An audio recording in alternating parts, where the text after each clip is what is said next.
And we are live. This is the Canada Hoops Daily Podcast Special Edition. We got something a little different here. We're calling this the Canada Hoops Daily Live Hangout. Right now we're watching a little Raptors Summer League. Thank you for tuning in. My name is Sheldon Alexander, and we will be popping up here on this feed to watch a lot of basketball this summer, whether it is Raptors Summer League. Most importantly, though, it's going to be a lot of Canada basketball, Olympics. We'll watch some USA basketball games earlier today. If you follow the accounts, you'll know that we did a watch along for the USA-Serbia game that was earlier today. That one was a lot of fun. Obviously, Nikola Jokic taking on LeBron, Steph and company in Team USA. We watched that. And so we're back again, second time today, to this time watch some Raptors Summer League, which will be a lot of fun. Raptors Jazz. We'll get to that in a sec, but just a little bit of housekeeping off the front end here.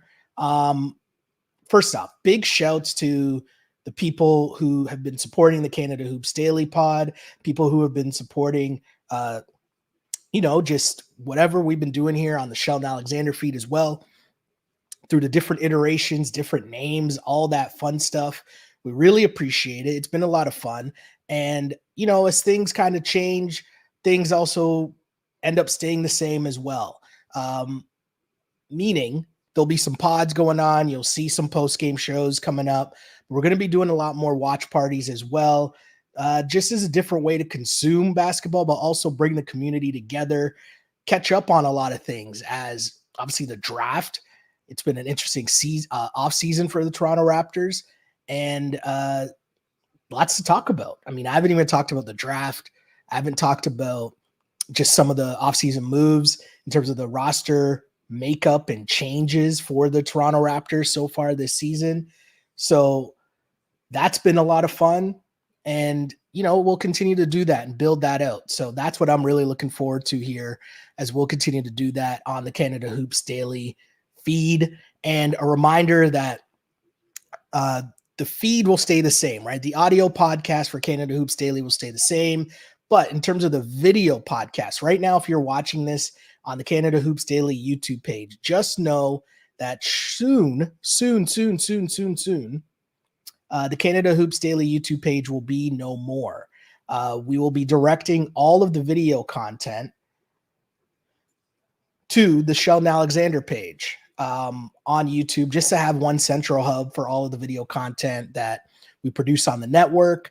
And funneling people to the one page. So just know you'll still be getting your content, but it'll be in a little different forms coming up soon. So let's watch some basketball. Raptors and Jazz. I saw Grady Dick not playing. Josh Lewenberg, I saw tweeted out that Grady is out of the lineup for today's game against the Utah Jazz, but still lots to talk about. Raptors starting Jacoby Walter, Ochai Agbaji, Brandon Carlson, Javon Freeman-Liberty, and Jamal Sheed in the Summer League game against Utah. Grady Dick out with a right ankle sprain, and also Jonathan Mogbo out with a back contusion, which is interesting. Interesting stuff, but still lots to take in Raptorland. I want to hear people's opinions too, what y'all think about the Toronto Raptors this season and how things are going. Shouts to Ruben. Ruben jumps in the chat already and says Jazz look like a good Summer League team. Filipowski and Williams, who was someone I was kind of eyeing, hoping the Raps might be able to land as well. The younger brother of why am I drawing a blank on OKC? Williams on OKC. I don't know why I'm drawing a blank, as the Raptors do not beat the shot clock there. Javon Freeman-Liberty. Interested to see him get a bit of a run here, as you saw him at the end of the Raptors season last year. And he was able to get some burn, so that was cool. Kyle Filipowski, who lots of talk about him. he could end up being, a good steal for Utah as they were able to get him pretty late in the draft.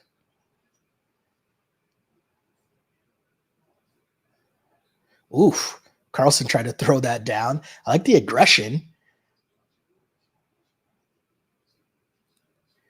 But this is an interesting offseason for the Toronto Raptors. I mean, just because there's going to be so much turnover in terms of who the Raptors bench is and a lot of battles for uh, minutes on this Raptors squad this season.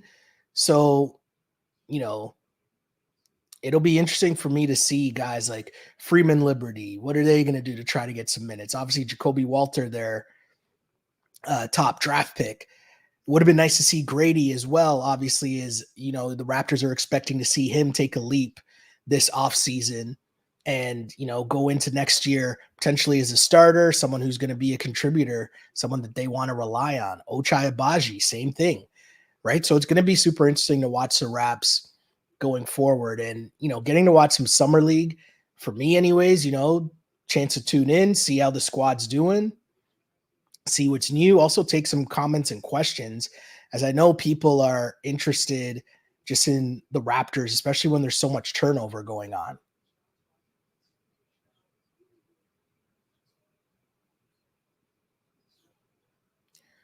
Bad turnover there by the Raps. And the reminder of like the fact that it's summer league and how summer league can be a little interesting at times.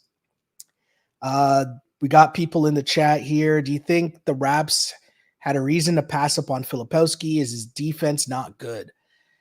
I think it's really tough, right? When you're looking at second round draft picks, I think teams will always have their draft boards and they might not match with everyone else's draft board, right? There could be a reason or a style of play that as Raptors take it the other way, Javon Freeman Liberty with the layup in transition, time out to Utah as Raptors off to a 7-0 run to start this game.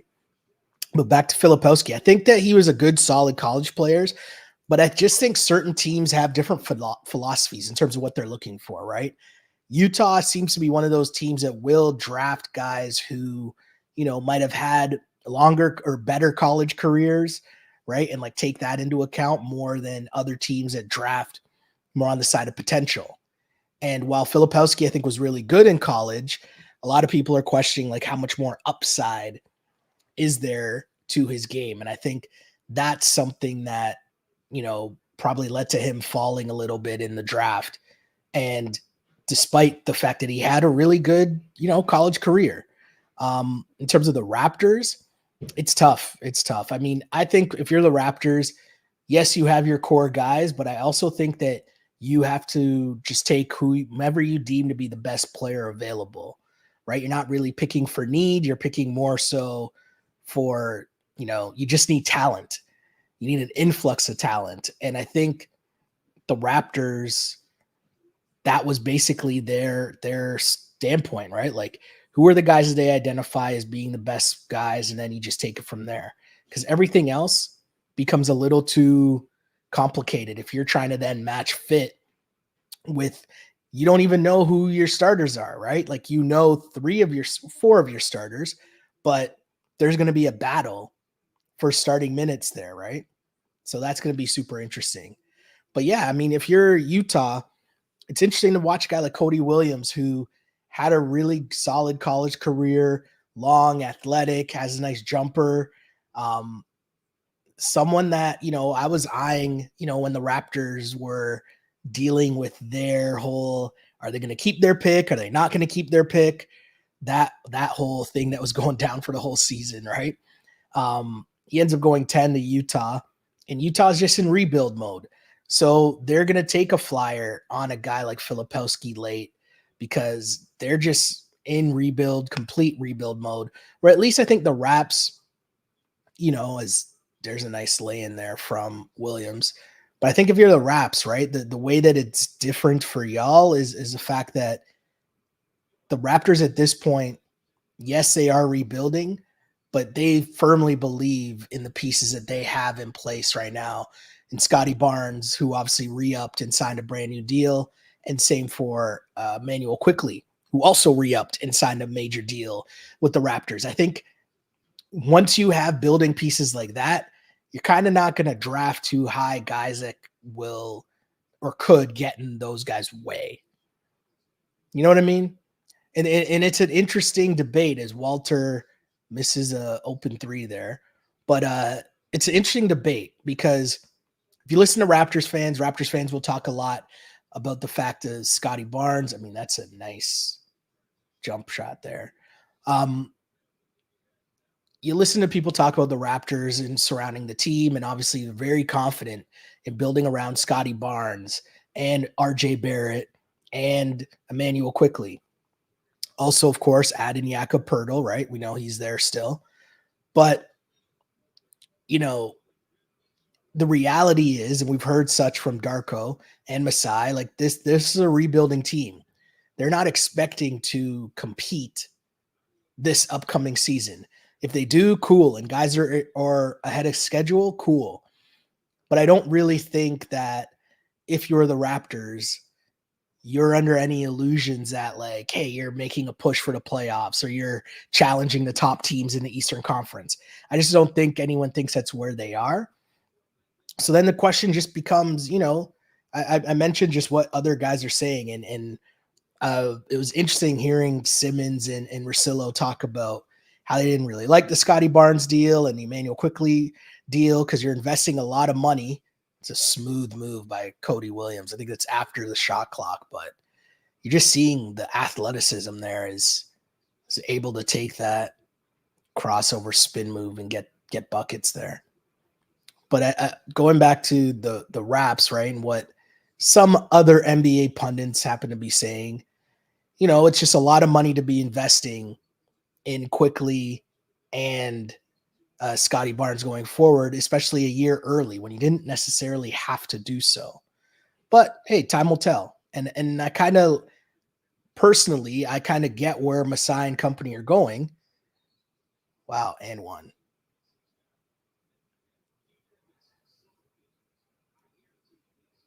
They give him the bucket. They got to give him the bucket on that, right?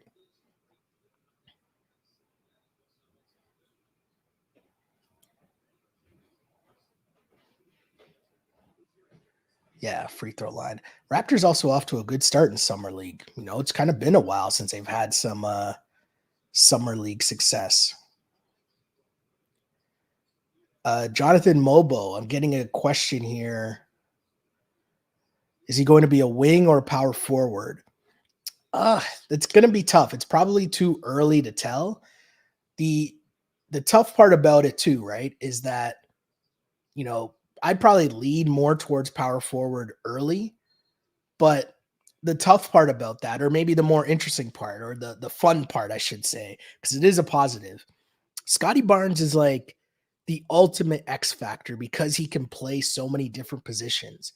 So the beauty of that for the Raps is between Mobo, between Grady, Ochai, whoever it is that ends up coming up big for the Raptors and, establishes themselves in terms of, hey, this person needs to be getting minutes. Scotty Barnes can play beside anybody, right? And so I think that's a huge part for the Raps going forward where, if one of these guys step in, Scotty can play four, right? Scott, and when we say play the four, you're mostly talking about the defensive end, right? You're not necessarily talking about on the offensive end, but Scotty's so versatile that he can guard wings or he can guard the four position, right? So in that instance, you don't need to focus too much on, what position these guys will be because you got that X factor in Scotty Barnes. Is nice move down the middle there.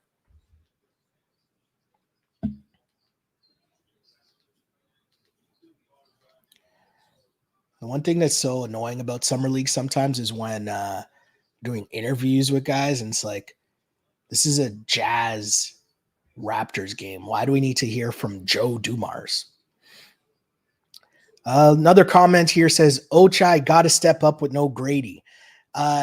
Yes, in this game for sure, but also just this season. period, Ochai and Grady, Raptors are expecting big things from both of those guys, right?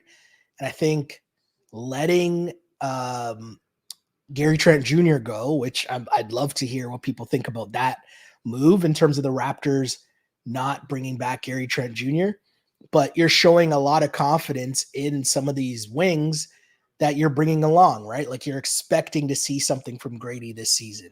You're expecting to see something from Ochai this season.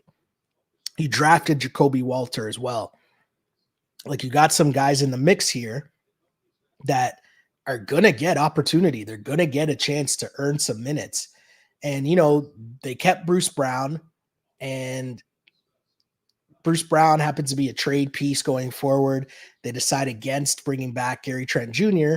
And that just tells me like they want Grady to play this year. They want Grady to play and develop. They want Ochai to play and develop this season. So to me, it's not even just about, him playing good minutes tonight without Grady in the summer league. The pressure's on Ochai to ball this year, right? The Raptors, remember that trade with Kelly and you're giving up a first round pick. The thought process was you're getting a first round pick in Ochai. You're taking a chance in a first round pick in Ochai, right? A lottery pick in Ochai. So I'm interested to see his development. We know he's super athletic, didn't really shoot the three well a lot last year at all. So, that'll be interesting to see how that transpires over the next little bit. But nothing wrong with a little bit of competition, right? I think competition is key. Competition is good, especially for a super young team.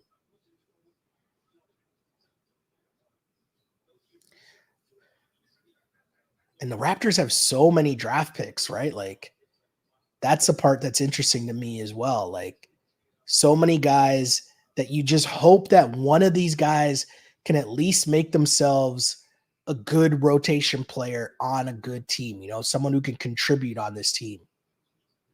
Cody Williams again.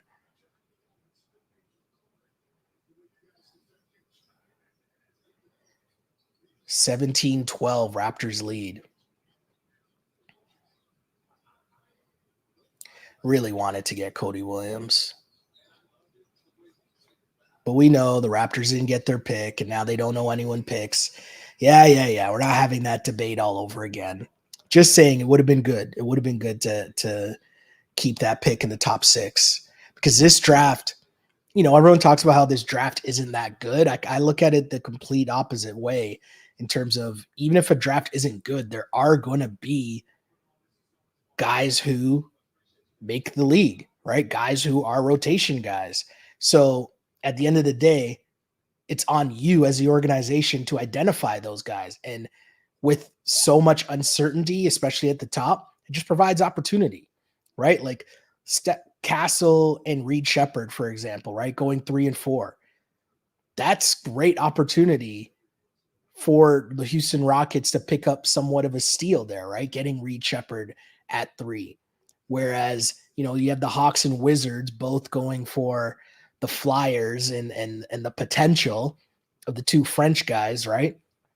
And it's just, it comes back to what we were talking about before and how different teams just have different formats, different ways that they want to go about making draft picks. And you can't really, pin it on one team over the other. It's just different, right? It's just different.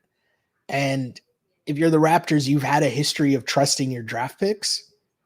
You kind of got to get back to that, hoping that you can get back to making good draft picks. Let's see what else we got in the chat here. Battle plays hard defense. Yeah, for sure. I did see that Sar went 0 for 12 last night. It's tough, right? It's summer league on the one hand, but 0 for 12 is bad. And you want to be able to see your guys at least like show some form of something, right? Like nobody's saying that you got to be the best. Nobody's saying that you got to, be dropping 20 a night in summer league, but you want to see some positives. You hope that your guy's going to score.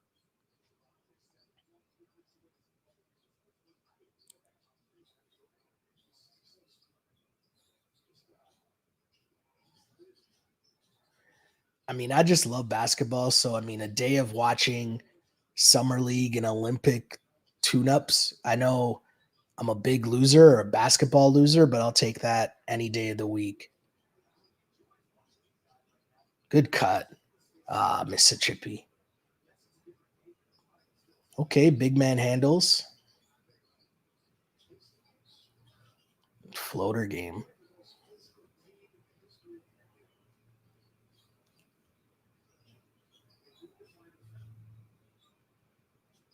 Shouts to Gemma also, by the way, coaching the Summer League squad for the Raps. Toronto native.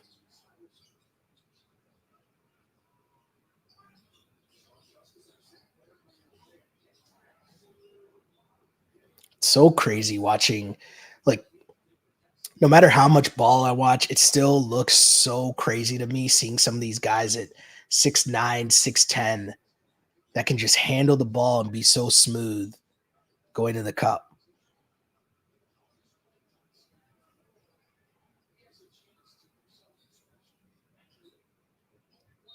Look like a travel. We'll take the free throws. Shot clock winding down, a bit of a bailout, but you take that if you're the Raps.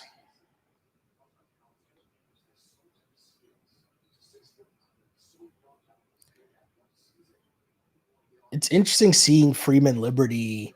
I'm just looking at the Raptors starters here, and it's interesting seeing Freeman Liberty, because he had such a good campaign last year at 905 and then got called up late in the Raptors season when it was basically Tank City and the Raps, were giving a lot of opportunities and he did good enough to get an opportunity again, right? To now get some minutes here with the G Leagues, with the Summer League team.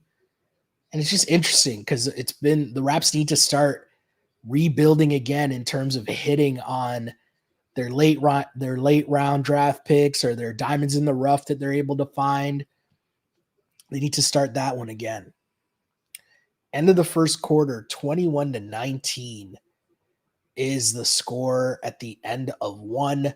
Your Toronto Raptors leading the way. The aforementioned Javon Freeman Liberty, 6 points, 3 of 5 shooting, leading the way for your Toronto Raptors. On the flip side, you got Taylor Hendricks with 10 points.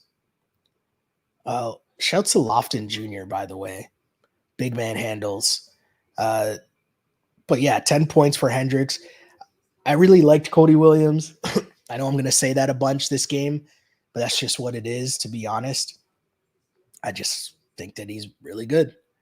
And I like the handle. I like the smooth. I like the fact that, your brother's in the league already, so that gives a little bit of extra, not certainty, I don't want to say, but at least you got some backup, you got some help, right? I think that's pretty cool. What else would people want to talk about here? Raptors Summer League, Raptors off season. Let's talk more about, I know we haven't talked about Scotty Barnes yet, but the Scotty Barnes signing him to the big boy max. Yeah, if you're the Raptors, I totally get it. I know I touched on it a little bit earlier on, and hearing what the Bill Simmons of the world or Ryan Russillos of the world had to say about, do you give Scotty Barnes the contract right away? And for me, I still think that people around the Raptors, you kind of have this understanding of how the last little while went post-championship, but I'm going to highlight even something a little different. Post DeMar DeRozan.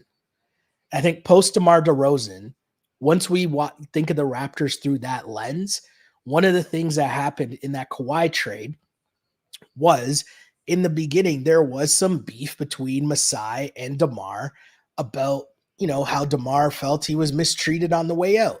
And whether right or wrong, that was a lot of the narrative that we heard, right? And I think if you're Masai Ujiri, one of the things that he's definitely done is tried to make sure that there is no misconception. The Toronto Raptors take care of their guys. So if you look at it through that lens, what's happened to the Raptors the last couple of years, in terms of Freddie holding on to him for too long. They took care of Kyle on the way out, made sure he got to his preferred destination. They hung on to Pascal, gave him extra chances. Same thing with OG. They hung on to their guys, right? And gave them every opportunity to see if they could make it work here before ultimately trading them right before the deadline at their most minimal value, like almost to the detriment of the Raptors team. But I think what happened throughout was Masai and company showing, hey, those guys wanted to stay. We're going to try to make it work, give you the opportunity to see if you can make it work. It didn't, but I think this Scotty Barnes signing a little earlier than he needed it to be signed, I think that plays into the same thing. You're just trying to make sure that the agents know, that the NBA as a whole knows, listen, in Toronto, we take care of our star players. Whether right, wrong, or indifferent, I can say I understand where Masai and company are coming from there. I'll say that much. Emmanuel quickly, listen, it's one of those things where, OG signed for a whole lot of money too. And it's one of those things where you make a trade, you're going to re-sign the guy, right? Like they have all the leverage. It's not like you just gave up assets and then now it's going to be time to negotiate and you're going to say, nah, we're not going to pay you quickly. We're going to let you walk. So you then gave up those assets for nothing, or you give it up for nothing and you then admit, well, I guess I, made a mistake with this trade because now we don't want him. That's not really how these things work. So of course they were going to sign Emmanuel quickly.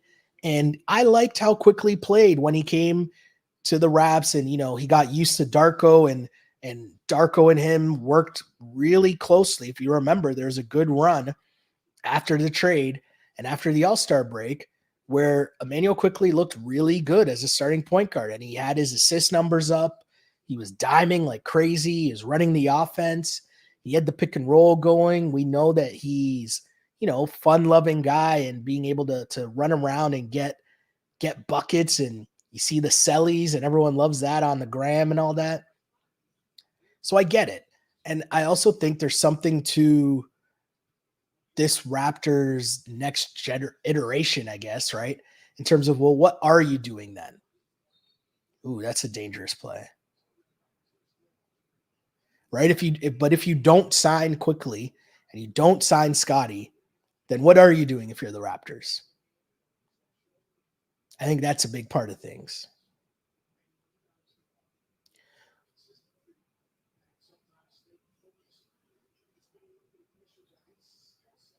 Filipowski to the cup. Okay. Wanted to and one there. They didn't give it to him. Yo, Lofton Jr. does a lot of ball handling from the top of the key. Because this is that modern NBA, right? Like, okay, wow. That was a tough bucket there. Filipowski trying a little turnaround Jimmy.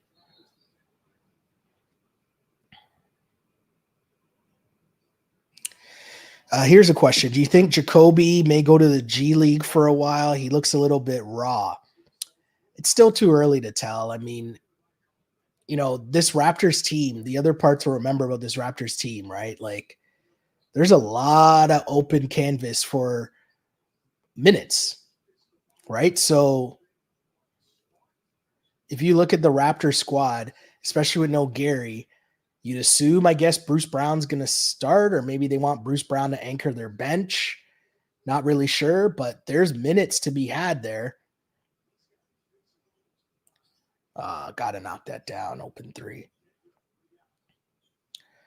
There's a lot of open minutes there, right? And so, you might see some time in the G League for sure, especially if Summer League doesn't go well for them. And as mentioned, if you're not the guy that steps up between the aforementioned Grady and Ochai, you're just going to be sitting on the bench, right? So at that point, it's like, well, maybe it is better to go to the G League and make sure you get some minutes.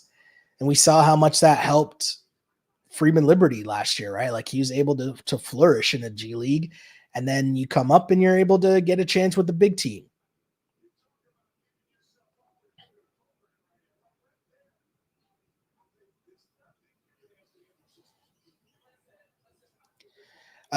Just a reminder here, people just now tuning in.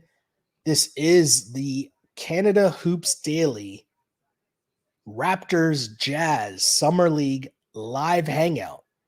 We'll be doing a bunch of these throughout the Summer League for Raptors games, but mostly we're bringing these back so we can do some Canada basketball. We can do some USA basketball. We're just really building out a little community here to watch some games, chat about what's going on in the NBA, whatever topics people want to discuss, enter the chat, watch along. This is for the basketball sickos, man. People who just need basketball content, need someone to watch basketball with. I'm here for you, people. I'm here for you. And again, this is all under the Canada Hoops Daily brand. And a reminder, if you are watching this on the Canada Hoops Daily YouTube page, make sure that you go and subscribe to the Sheldon Alexander YouTube page, because that is where all of the video content for this, the watch alongs, the live hangouts, and also the live podcasts will be up. It won't be under Canada Hoops Daily YouTube page. That is going down soon. So make sure you subscribe to the Sheldon Alexander page.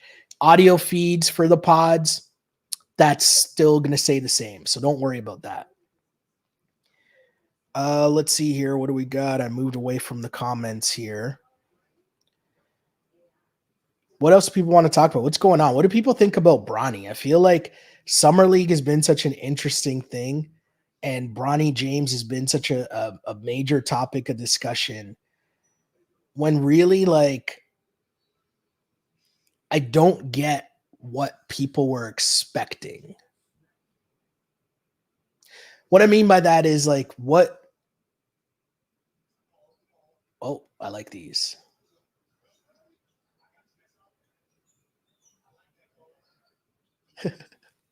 You see who the leaders are on the team, right? Who's talking, who's not.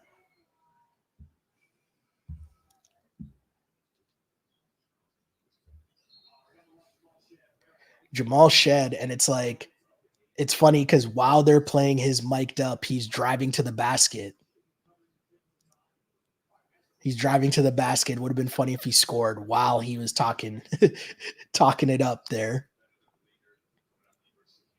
Bobby Webster. It's been interesting the last few years because we've seen them usher Bobby Webster out there a little more year after year after year. And, let people know, like, Bobby Webster is the general manager of the Raps, right? Like, I know everything still gets said that it's Masai, and nobody really knows the dynamics of how things are fully executed from one transaction to the next or from one draft pick to the next. It's really interesting, though, because this is a big year for the Raptors and their front office, right? You had a lot of different shots, right? Whether it's Shed, whether it's Jacoby Walter, right? Like, you made a lot of draft picks. You made a lot of moves. You add in Grady and Ochai last year. And I just think it's a scenario for the Raptors where your front office has to start hitting on some of these guys. I think they made a really good trade for the OG Anunoby deal and bringing in Emmanuel Quickley and RJ. I think that was a outstanding deal for the Toronto Raptors. But the flip side, oh, wow, good defense there as Carlson blocks Filipowski trying the same move.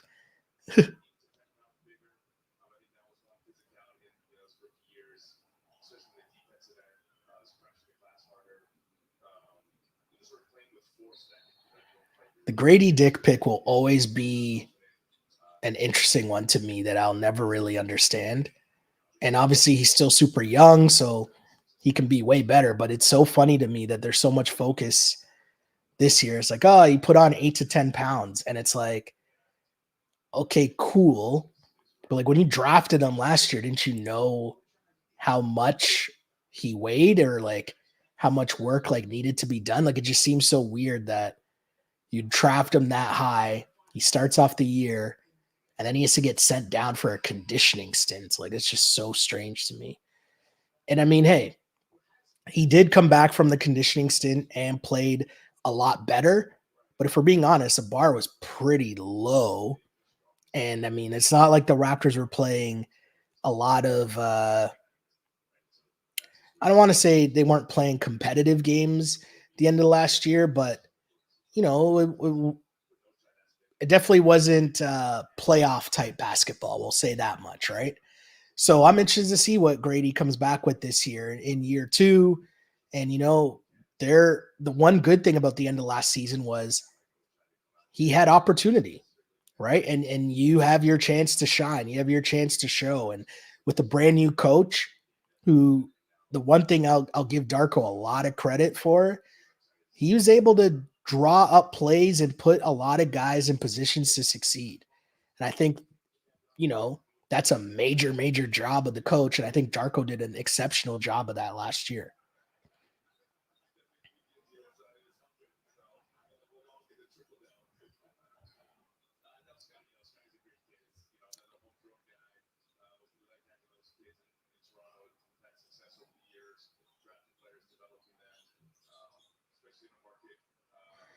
On this board, they're showing who the Raptors lost via trade. They also lost Gary Trent Jr., who's like a main part of their team the last little while, if we're being honest, right?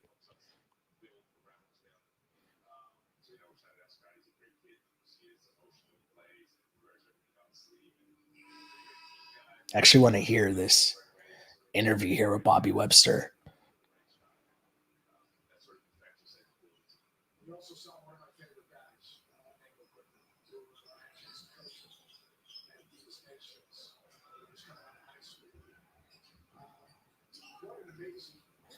Ochai missing a three, and it's tough. Like you're seeing Ochai, and he's really struggled offensively in his time with the Raptors. Like you've seen small flashes.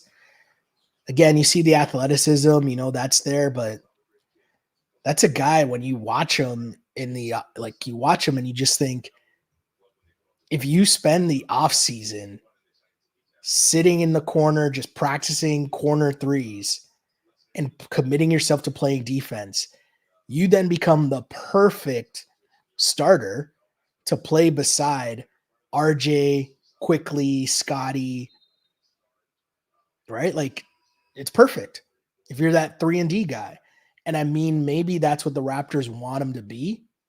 I mean, you hope it appears that's what the Raptors want him to be, but it just doesn't work out that way. And I wonder what the disconnect is. Like I always remember one of the moments I always laugh at. Like I remember way back and when I used to work at the Score, and we went to cover the Spurs were in town. And I remember this was like prime Greg Popovich just crushing everybody, right? So no matter who asked the question in the scrum, he was just crushing you. And then that was a year where um they signed Richard Jefferson, I'm pretty sure it was. And I'd read in an article, one of their like local papers, about how Popovich just spent the whole summer with our Richard Jefferson telling him, I just need you to make this shot. And if you can make this shot, we're going to win. And I asked him about that, and I could tell that he was kind of stunned, right? And he gave like a really good answer. And he just kind of like, you have your guys. Hey, I see my guy Randy Urban back there in the background, and I don't know why he's laughing. I think he's behind Bobby, and he thinks he's on the broadcast, not realizing the angle of where the camera is. I should text him and just tell him that I see him. But no, the point of my story is though was just, there's Greg Popovich. You have Hall of Famers and Tony Parker, Ginobili, Tim Duncan, and it's like here's what I need you to do, right? Just work on that, and you can find yourself a lot of minutes in the NBA by just being able to identify your role.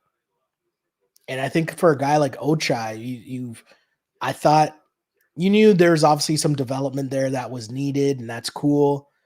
But I also thought that you'd hope that the trust was there within the Raptors development program in which you've seen so many guys succeed in before that maybe they could get Ochai and get him to, figure out the jumper, work on that jump shot.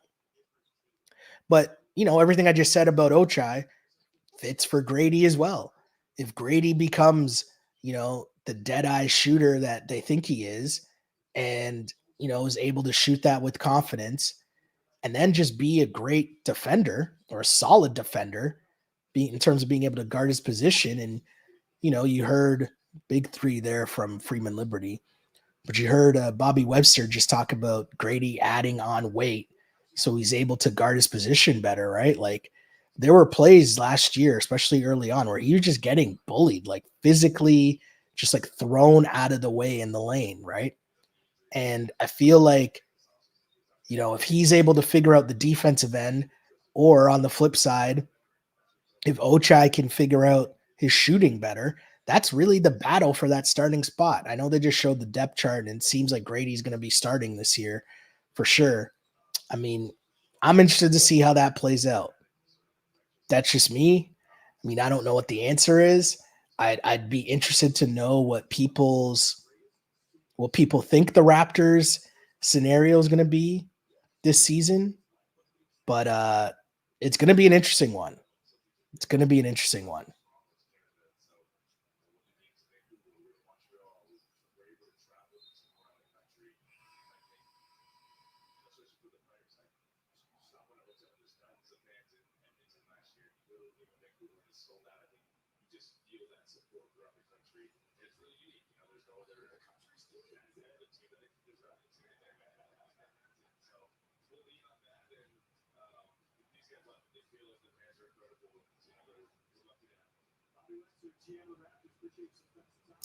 Bobby, I should call Randy and get him to pop on to this, right?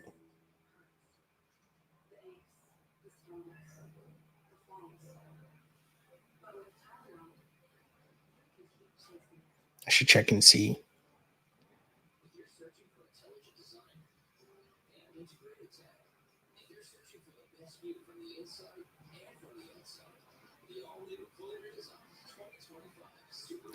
So Toronto Raptors in this one, summer league action against the Utah Jazz. We're closing in on halftime here. Utah leading 36-31. Raptors playing without Grady, which, I really wanted to see Grady. I just want to see where he's at in terms of development. And if you're being, it's second year in summer league, second year in summer league for a guy that played a lot, especially towards the end of last season. So you're getting a lot of starter opportunities with the Raptors to close out last season. So the expectation would be that there's a lot from him expected in the off season as well. Or sorry, in this second go round in summer league. Like if you're starting in the NBA and you come back to play in summer league the next year, the expectation is that you should cook, right?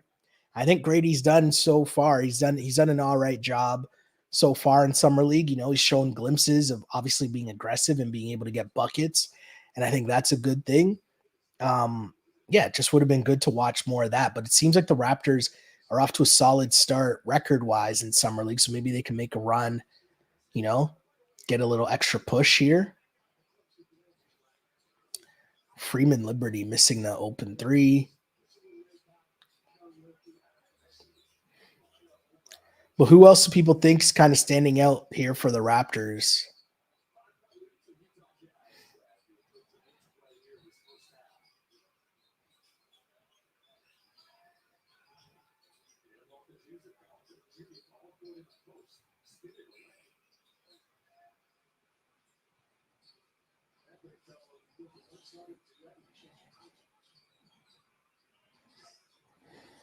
Let me see here.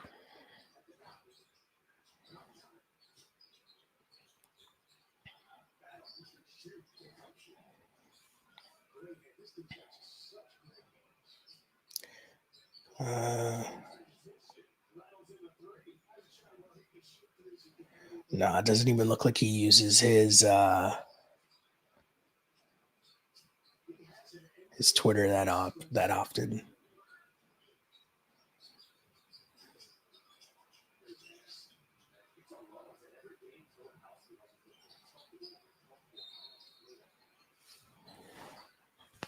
Let me see here if I can text my guy here.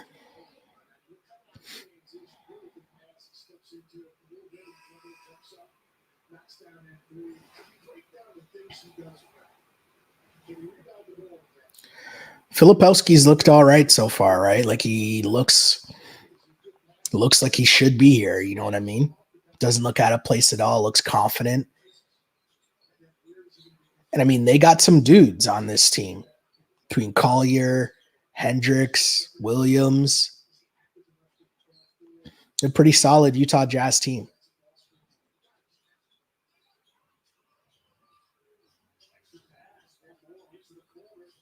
Good ball movement there.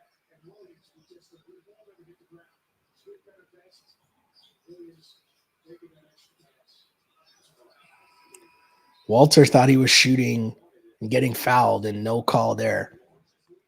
42-31, Utah leading at the half.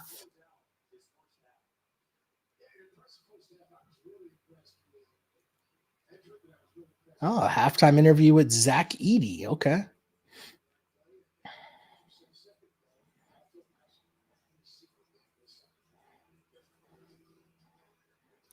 I probably should like not do this while live on stream.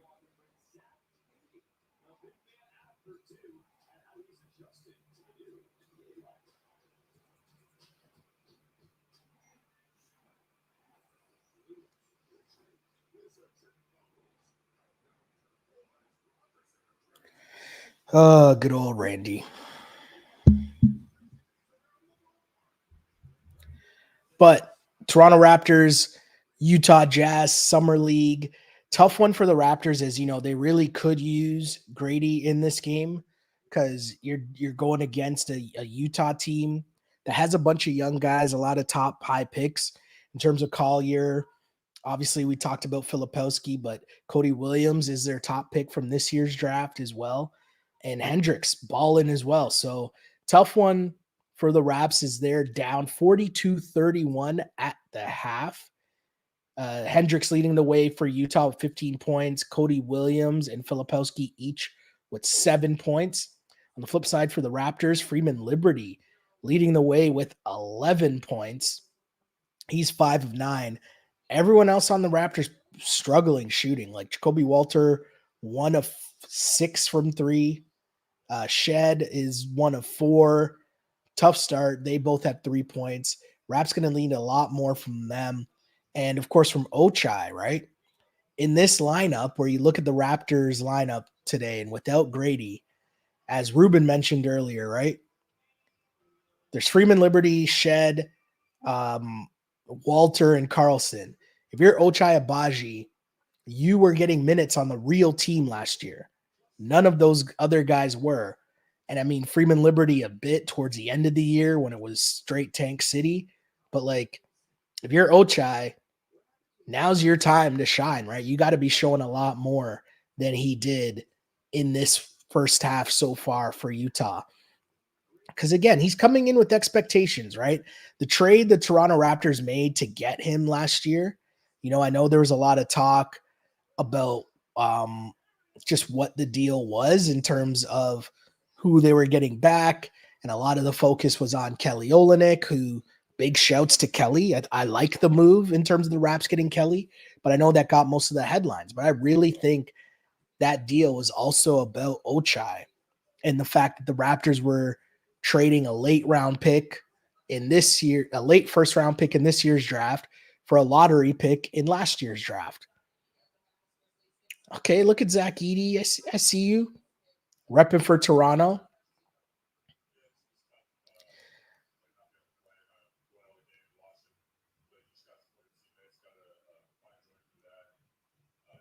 It's very interesting, right? Like he's supposed to be with Team Canada, and then now like not playing with Team Canada, and then also not playing with Memphis in the summer league either. I mean, it's so strange, right? Because on the earlier show that we did, the earlier live hangout that we were doing on for the USA and Serbia, talking about how watching Nikola Jokic go ham in an exhibition Olympic game against Canada, and he's basically trying to go like 1-on-5 against NBA All Stars, and he doesn't have to play in that game, right? He doesn't have to play. He played the first 30 minutes straight of that game, Nikola Jokic, right, for his country against Team USA in a game that they were going to get blown out in because he didn't have their full roster, right? And it's an Olympic preview. And then you flip it over here, and it's like Canada lacks size. They need Zach Edey. I understand that he's a rookie, but if you're the Memphis Grizzlies, you're like, okay, well, we don't really want you playing for Team Canada, despite the fact that their whole roster are NBA guys. You're being coached by an NBA coach, so you don't have to worry about the coaching. Like, of course, the coaching is going to be good. The development's going to be good because you're playing against NBA guys the whole season. Not to mention the experience of just playing in like meaningful, like winning hostile environments, right? Like, I think that's a dope thing as well. And yet, if you're Memphis, you're like, nah, I think he's better served with us in summer league, sitting on the bench watching his team play. I don't understand how that makes sense, right? And I don't blame Zach Edey. Like, Zach Edey's a kid. Like, obviously, whatever the team says, that's what's going to happen. But it's just the culture of it all, right? Like, you watch Jokic care so much. Luka was hobbling like a week ago. A week ago, Luka was hobbling, and I'm exaggerating, but you know what I mean? In the NBA Finals, Luka's hobbling around. The NBA Finals ends. His country has to qualify for the Olympics. Luka suiting up to play, right? They didn't qualify, but he still was there for his squad trying to make it. And I hope at some point, we get to this scenario where we're not questioning these things anymore, right? The big guys want to play. And when I say big guys, I mean, not like size wise in terms of Edey, but just like the guys for Team Canada want to play consistently. And we're not questioning, because same thing with Wiggins, right? Which is so strange too, that Wiggins isn't there because the Warriors didn't want him to play, but yet Steve Kerr is coaching Steph for Team USA, right? Like, none of this makes sense. It's so odd to me. It's so weird to me. But, I think in Edey's case, it's so strange because we're going to watch Canada games and you're going to notice their lack of size so much. It's going to be so obvious and so tough. What's my guy Randy saying here? Yes. Randy said, I was trying to get in there. And I'm just going to say, oh, you got in there. I'm telling him I'm live on stream right now and stopped mid-sentence and said, hey, there's Randy.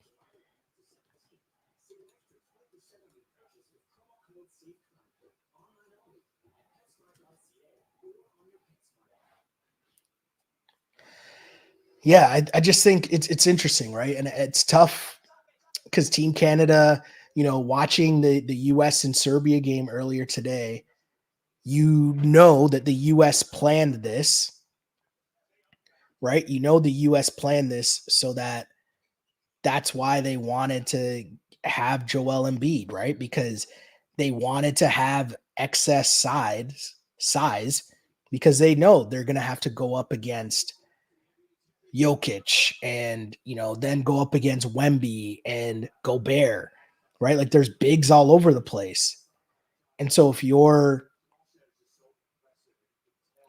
not ready for that, if you're, an undersized squad like like Team Canada is, and then you're watching Zach Edey sit on the bench in summer league, it's like, what are we doing here? But you know. Shouts to Summer League though too, really cutting down the halftime. Not a lot of messing around here with halftime, and I appreciate that.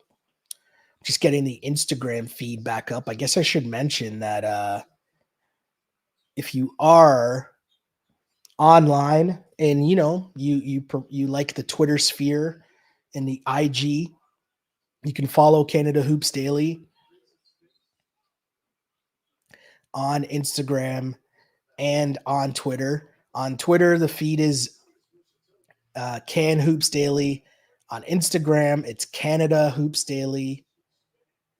And a mention as well, if you want to watch the video content for this stuff, go to the YouTube page Sheldon Alexander. That's how you find it. Let me retweet the link here.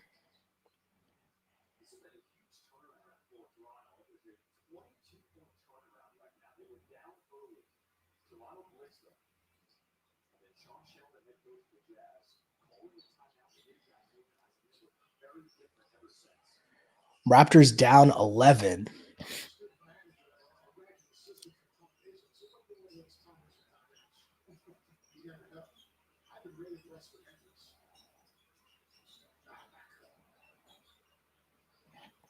Raptors seem to have upped their defensive intensity here in the second half. Jeez. Hendricks is balling, man. Nice pass. Wow. That was not a nice pass.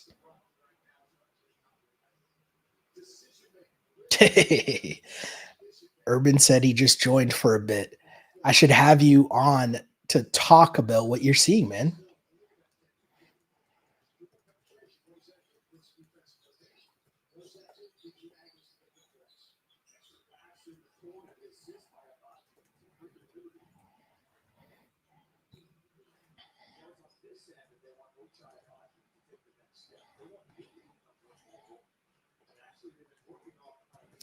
I'm writing to him, you're watching me and I'm watching you, except you're on TV, except you're big time.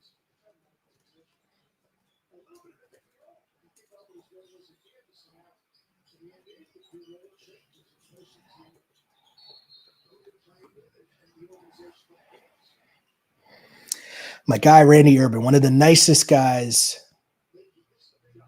just people. I was going to say in the industry, but beyond the industry, just a solid, good peoples. What else going on here? We got some comments here. Embiid on USA is busted. He should have been on Cameroon. Yeah, we talked about that earlier on the other stream. Joel Embiid, I mean, I get it from Team USA standpoint, right? Like if you're Grant Hill, your job is to put together the best team possible. And so if you're able to go get Joel Embiid, you're going to do that. And Grant Hill talked about how heavily he recruited Joel Embiid to play for Team USA. I also think that I also think it was a plan because Embiid's starting, and Steve Kerr made a point today after the game to say that Steph, LeBron, and Joel Embiid are still the starters, and maybe the other two guys, they might mix it up. But I think the fact that he's, emphasizing that Joel's a starter when clearly everything points to the opposite so far. What that tells me is that they made some type of deal with them, right? Like that was part of the recruitment. Like, hey, we want you to come be on Team USA and be the starting center for our team. I feel like that had to be part of the recruitment process. But who knows? So I don't blame Team USA. If you're Joel Embiid, I mean, the fact that you were recruited by Team USA after you said he was going to play for France. Pretty sure I read that they expedited his paperwork in France so that he could play for them. And then he decided to play for USA. Now, on the one hand, I get it, right? Like, hey, you're going to be the starting center on Team USA. So really just comes down to the fact that he's not playing well. right? Like if he was playing great, nobody would have anything to say. They'd just be like, "Oh, Joel Embiid, yeah," But because he's looked so bad, oh wow, Freeman Liberty blocked from behind. But because Embiid's played so bad, it's like, and everyone's already making the assumption that he just hopped on the wave to get an easy gold medal. He's not doing anything to disrupt that narrative by playing so poorly, right? Solid defense from the Raptors there. Ochai getting the steal, then getting it up to Shed for two.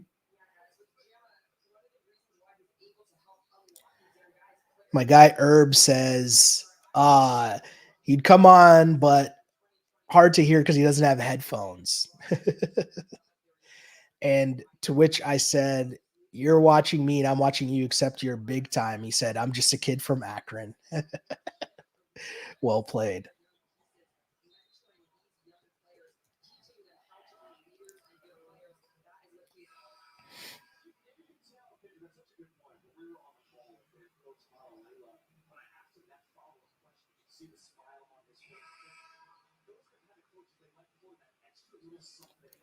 Shouts to Jamma. Just such a great story that, we're to the point now. I know it's the 30th year of the Raptors, but I still think it's super cool, man, that you have a guy who was a star, Toronto high school star, now coaching with the Raptors. To me, that's awesome. Just like, Jamal is also an awesome story, right? McGlure, who obviously was a high school star in Toronto and then played for the Raps. Like, it's so dope to see these stories. And I mean, those stories will never be dope to me, will never not be dope to me, pardon me, because like I'm old, so remember when these things were not a thing, right? Like, so when it wasn't a thing where there's so many Canadians in the league that were able to put together an NBA team to enter the Olympics, right? So, yeah. Raps trying to close the gap here. They cut it to 9 before Cody Williams drives to the cup. This game is just so smooth. And the thing that, listen, draft. Ooh, Ochai almost put that down. Just missed the dunk there. But the thing about Cody Williams, right? And drafting is super hard, and what will translate, what doesn't translate, just the ease in which he moves with the ball and gets to the basket. Like, it's just so smooth. And I don't know. That's just something that seems to translate, right? Like, you can't, it's not something that's taught, you know? Look at this move. Okay, okay.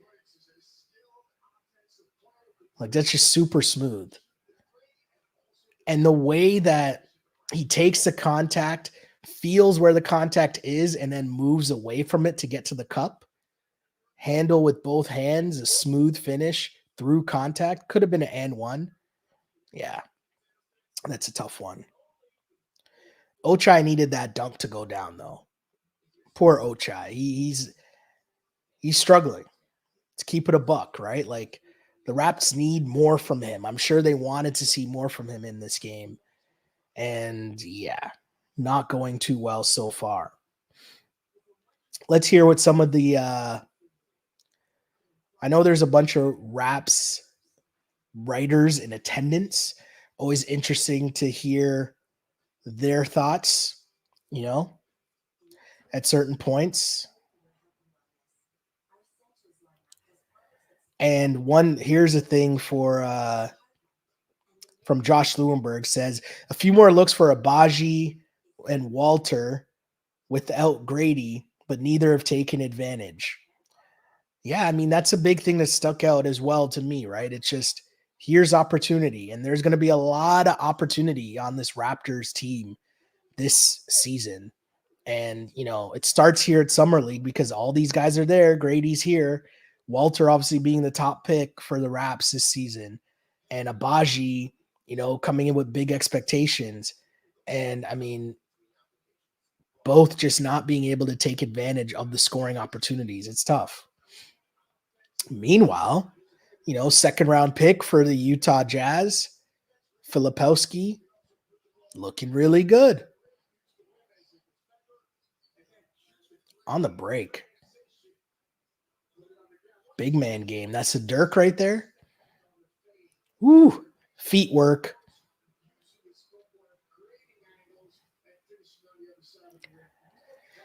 It's so interesting, right? Like it's so easy for people to sit on the couch and talk about who they would and wouldn't draft.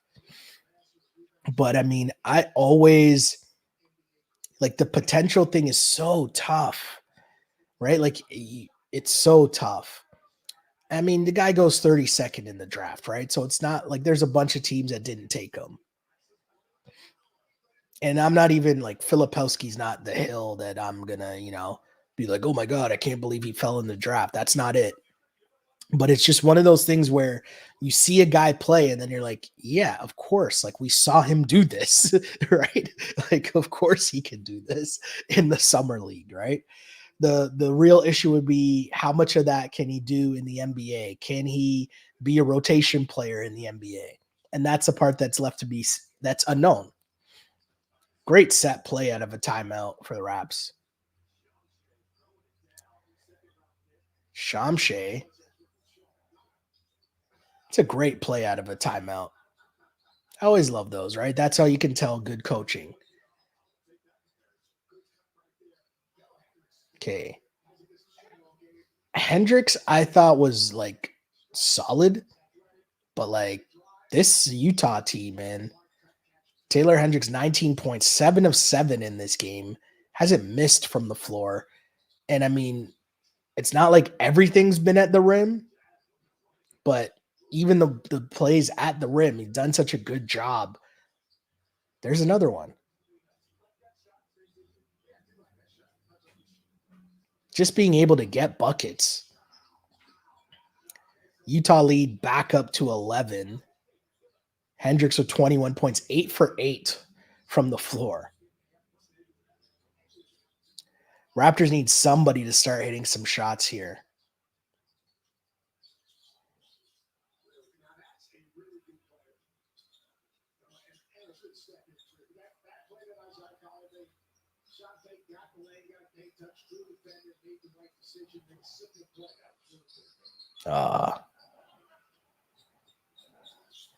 Raptors really struggling on offense. Jeez.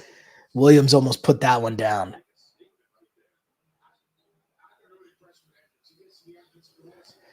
Utah's in an interesting spot, right? There's a lot of talk about what are they going to do with Markkanen. And of course, Danny Ainge has just been on his OKC trying to accumulate assets. I mean, even in terms of taking Jalen Williams' younger brother, right? But like they're clearly just trying to build up assets. And it's a thing where you try to give yourself as many chances at those ping pong balls as possible, right? Hopefully you get a Wemby. Hopefully you catch a Cooper Flag or something, right? But yeah, I don't know. I like Williams, man. Game is just so smooth. Hendricks goes to the bench, 8 for 8 in this game.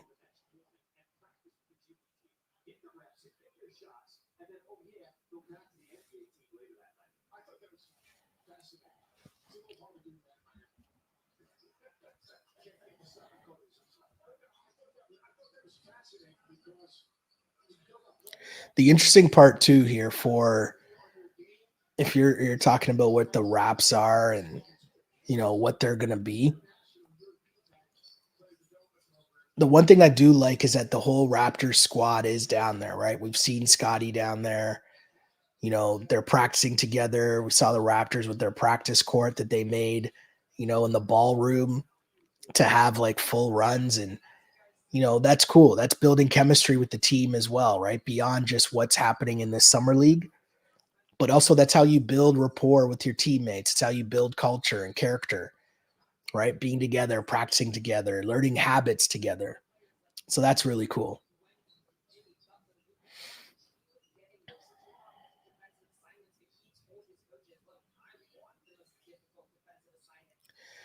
Just a reminder too, if people just tuning into this is Canada Hoops Daily Live Hangout. We're watching the Raptors versus the Utah Jazz Summer League action. just trying something new here on the feed. We're going to be watching some basketball throughout the summer, whether it's Raps Summer League. We're going to watch some Canada basketball games. We're going to watch some USA basketball games. So make sure you stay tuned to the feed. If you want to watch along with us, you can do that. Just go to Sheldon Alexander on YouTube, like and subscribe. That way you'll get alerts when we're up and watching summer basketball. In terms of the podcast, the audio podcast for Canada Hoops Daily remains the same. We're going to try to get something up maybe once a week, but it kind of depends on storylines and schedules. I'll try to get someone on and do it that way, and maybe have a chat here and there. Maybe I'll try to get Urban on at some point. That'll be something I'll do this week, maybe. But yeah, Canada basketball. They play on Friday. So we'll be here to watch that game for sure. Make sure you join us. Be fun to watch along, discuss like what the rotation is, who's starting, what we think of the squad, and playing against France. So that'll be pretty cool. They played in a closed door scrimmage today. Saw those highlights online. But yeah, interested to see how that turns out as well. Lots going on in the basketball world in the summer. And, I think that's pretty cool. It's a cool thing to see. It's a cool thing to have for sure. If you are the basketball fan or sicko that I am, just like watching ball. So put up a feed and see who wants to join in and watch with you. And let's talk some basketball, right? It's really that simple. Not more complicated than that. Summer league topics, there's a big debate. I think something else happened, or maybe that's when Randy popped up on screen, but we're talking about Bronny James earlier. And, it's such an interesting debate, right? Because you have people that are so mad that he got drafted in the second round, and you got people that are like, who cares? And, for me, it's like, listen, these things happen all the time. We just don't know about it, right? It might not be as blatant as, LeBron James and his son, but if you don't think that agents make deals with teams to take a guy at a certain point in the second round every single year, or to not take a guy in the second round so that you can sign them, like there's a bunch of these things that happen on a yearly basis, right? That's for one. Two, the one thing that is odd was that they signed them to the 4 years, right? And that's weird. And if you're the Lakers, a team that's in trouble, right? Like the Lakers are not looking like a team that is ready to compete for a championship, or I should say a team that's ready to live up to their championship expectations, right? And you need roster spots. You need guys who can play. And we talked a bit about Gary Trent Jr. earlier. Gary Trent Jr., to me, he could get burns on the Lakers, no? Like, who's the Lakers starters? D'Angelo Russell, Austin Reeves, Rui, and then LeBron and Anthony Davis. Now, you're telling me Austin Reeves is way better than Gary Trent Jr.? Like, I'm sure he's better, cool, but then go to the bench. Max Christie, Gabe Vincent, Cam Reddish, Vanderbilt. Like, you're telling me Gary Trent Jr. can't be there? And so that's, to me, where it's interesting, where you're taking up roster spots and signing Bronny to guaranteed contracts. And, it's not a two-way deal. And then now when Gary Trent Jr. is just there for free, basically a 1-year vet minimum deal, you're the Lakers, you can't even jump on that. And that's a guy I think that could actually help the Lakers a lot as a shooter that could stretch the floor, like someone that could probably thrive, the type of guy that could thrive beside LeBron. LeBron, the guys who can play with LeBron, it's not always so simple to figure out, if that makes sense, but you need those shooters and you need those guys who are like hella confident in their offensive game, whether the shot's falling or not. But I just think the makeup of Gary Trent would have been such an interesting move for a team like the Lakers. And now you have roster spots being taken up, and there's no need to make it a non-2-way deal, right? Like, why wouldn't you make it a 2-way deal? But hey, that to me is the thing, more than me thinking that it's egregious that you know, Bronny got chosen in the second round by the Lakers. That's just me. Just one man's opinion. Raps are desperately trying to hang on here as the lead balloons to 15 here. And this is where, missing Grady hurts.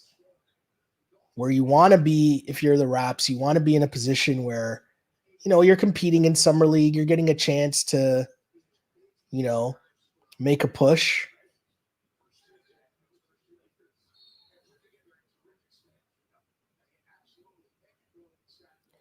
A minute 40 left here in the third quarter.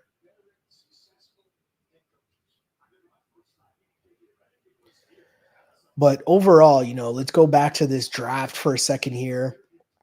We talked about the Raptors pick. They got Jacoby Walter at 19, right? And then the interesting part of this draft, right, was when things got to the second round and they take Mobo at 31 ahead of Filipowski. And that's always going to be an interesting one where, like, oh, I forgot about Darius Baisley. Now, again, I don't think that Filipowski is like some surefire guy to like be in the league or whatever. And I do think the fact that Jonathan is boys with Scotty, that's huge, right? Like, I think that's a good thing, especially when you're talking about the second round. You're talking about, you're taking a chance. Like, second round guys, nothing's guaranteed. And, if you're able to take a guy as Filipowski makes a great lay in there on the fast break, where you're able to take a guy that has some familiarity with the guy who you just gave a boatload of money to, that all makes sense, right? It obviously not the same thing we were just talking about in terms of Bronny and LeBron, but if you think that the relationship with Scotty had nothing to do with the Raps taking Jonathan at 31, I mean, come on, right? It's a little too obvious, but again, I don't think that's a bad thing.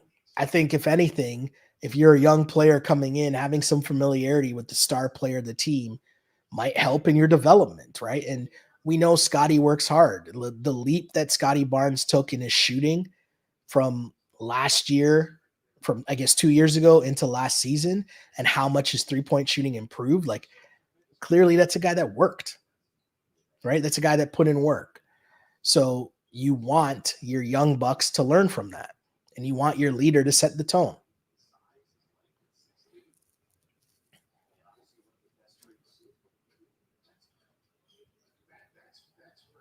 Utah has a lot of interesting young pieces. Like, obviously, there's not going to be success with their actual roster, but I think that, they got a lot of young guys, and your goal at that point is just to hope that you hit with one of these guys, right?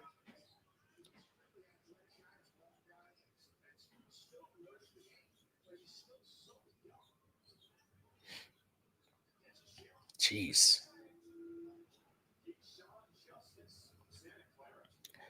Raptors are struggling in this one.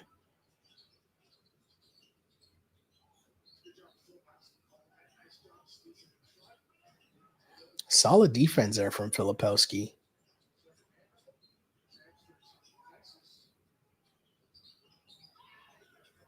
Wow, no call there.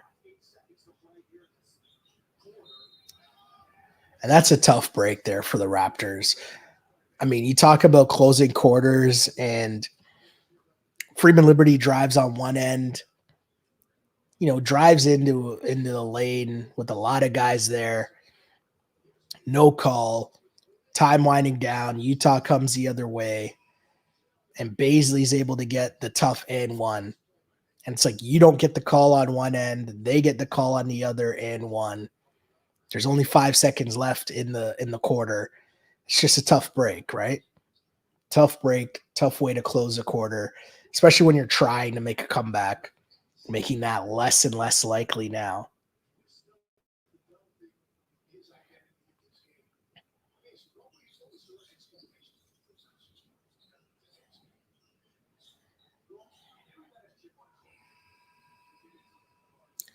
68-51. Utah just like exploding there. A 17-point lead heading into the fourth quarter over said Toronto Raptors. Let's see. Go into the chat here. How many points is the question in the chat says, how many points does Cody Williams have?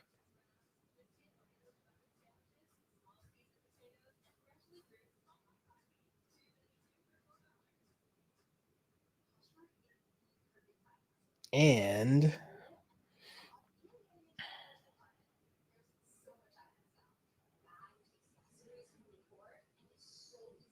it's so silly. ESPN, when you go to their main page, when you go to the NBA page, summer league scores aren't at the top. When you go to the main when you go to the main page, they are at the top. What sense does that make? I don't know. As mentioned, 68-51 Utah Jazz after 3 quarters of play. Hendricks continuing to lead the way for the Jazz. He has 21 points, 8 of 8 shooting. Filipowski with 13. Cody Williams also with 13 for Utah. And really for the Raps is just Freeman Liberty. He has 19 points. The next highest score on the Raptors is 6 points for Chomchi. Just a tough go for the Raptors. Nobody else really able to get it going. Ochai is just 1 of 4 in this game. 2 points. That's not going to cut it. Jacoby Walter, 1 of 6 for 5 points. And as mentioned, with no Grady, this is huge opportunity for those two guys. And they have not been able to develop in this game or show what they're capable of in this game.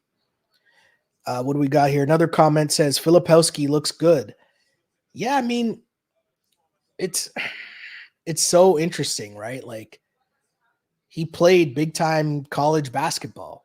And as much as we all diss college basketball, and I'm saying the collective we all, not individually, it still matters, right? Like, why is he going to be shook playing in an NBA Summer League game? Well, my guy played at Duke, he played in that Duke UNC rivalry. He's not going to be shook in this moment. Does that mean he's going to be a better NBA player than these guys on the Raptors? No. But, when you get in situations like this, all right, what's the pressure? That's the one part where I think college still matters, right? We don't take it into account enough, but I think guys that go to big time programs or play in big rivalry games or make runs in the tournament, like, basketball is still about winning.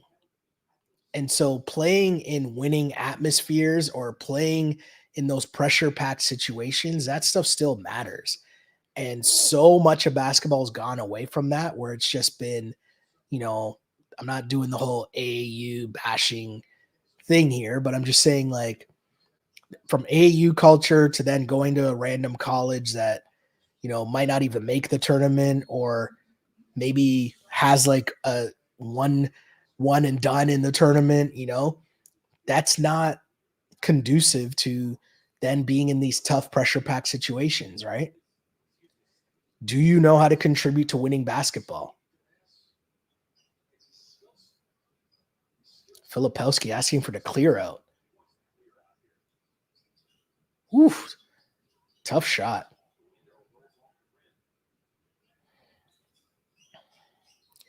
Filipowski trying to go right at Carlson, and like, that's where you look at his game and it's like, okay, he could get that shot off in college, he could get that shot off here. Not sure if that's going to be a thing in the league, right? So that's a bigger part of figuring out how do you transition your game and become a viable option in the NBA. And that's what we were talking about earlier with Ochai. Remember, if Ochai was on the Jazz, he'd probably be in this game right now for Utah, right? But Utah traded him away to the Raps. And the same question remains. Can you be a 3-and-D guy, right? Can you find your role? It's tough if you're Freeman Liberty too, because it's like you're on the team to get buckets, right? But like, that's not really going to be your role on the actual Raptors if they're good, right? Like it's so tough. I saw a clip today of Fred. I'm not sure where the interview was from, but he was talking about if you're under 6'1", 6'2", or whatever. I think he said 6'3", but the point remains, if you're a smaller guard, you have to make your way playing defense, right? Like that's how you're going to play in the NBA, because scoring, everybody can score in the NBA, right? Everybody was the man at college. Everyone was a man in high school. Raps trying to hang around and keep it close here. 68-55. Thank you, peeps, for tuning in to this Canada Hoops Daily Live Hangout. We're watching the Raptors versus Jazz in Summer League. Grady Dick did not play in this game as he is out. So the anticipation was maybe we'd see, a big game from Jacoby Walter. Maybe we'd see a big game from Ochai Agbaji. Has not worked out that way for the Raps as they trail. Oof. We're back up to 15 points now. 8 minutes to go in the fourth quarter. It is also interesting about Summer League because you're trying to develop as well. You're trying to make sure you get enough looks at all the guys on your roster. Filipowski's cooked in this game.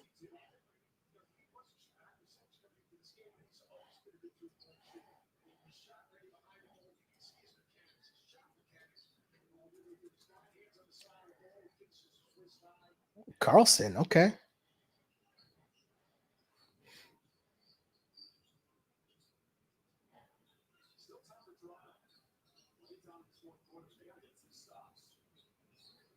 Yep, broadcast is totally right.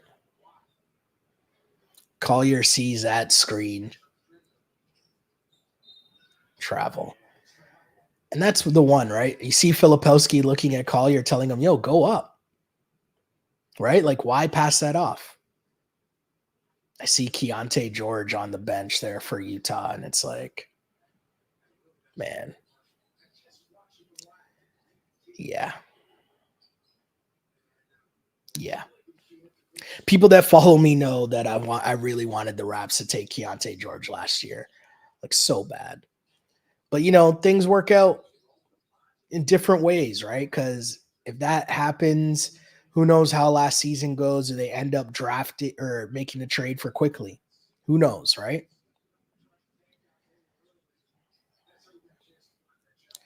Ochai getting back on the score sheet there as, first off, looked like he was trying to dunk it, but stuck with it, able to get the putback. I think the good thing there is just seeing the aggression from him, right? That's what you want to see more of.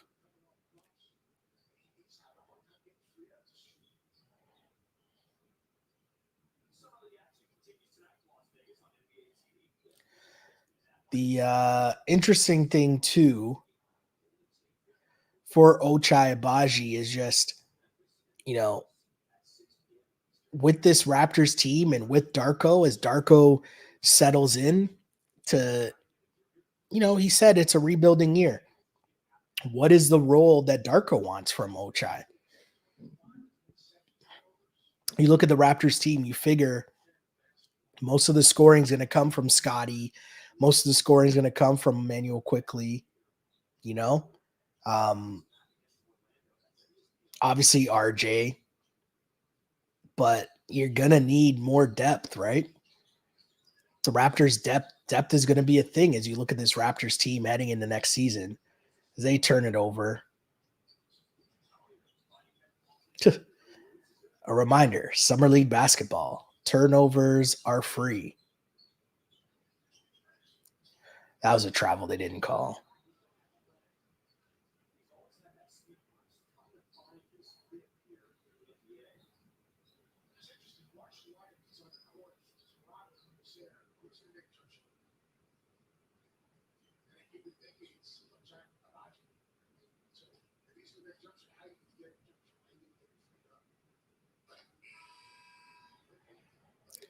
It's funny hearing them talk about Who's going to make a jump shot? Is it Ochai Abaji? Raptors fans watching are like, I don't know if it is.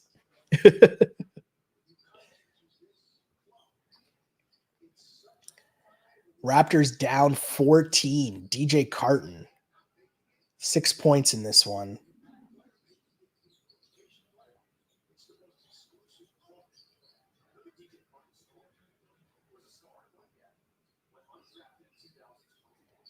See, now that's one where Ochai drives, and then he just like, you could tell he had it in his mind that he was just going to pass it to the corner.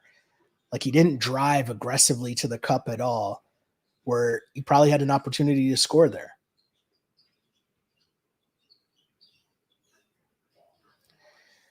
See, Jacoby Walter, like that's a tough one there where wow. Baisley's struggling there. You could tell he's a little rattled after fumbling the bag there, not once, but a couple times. But, you know, those last two plays from Walter and from Ochai, so they sum everything up, right, for this night for the Raps. It's like they're just not aggressive. And I think, the biggest thing, you got to come into this game knowing that with no Grady, you got to get buckets, right? That's got to be what it is. And they're just both tentative. Ochai talked about it as it happened. He drives to the cup, and you could tell in his mind he's already made up his mind that he's passing. He's not driving and taking it to the cup. He's not even reading the defense. He's not paying attention. He's just driving and kicking.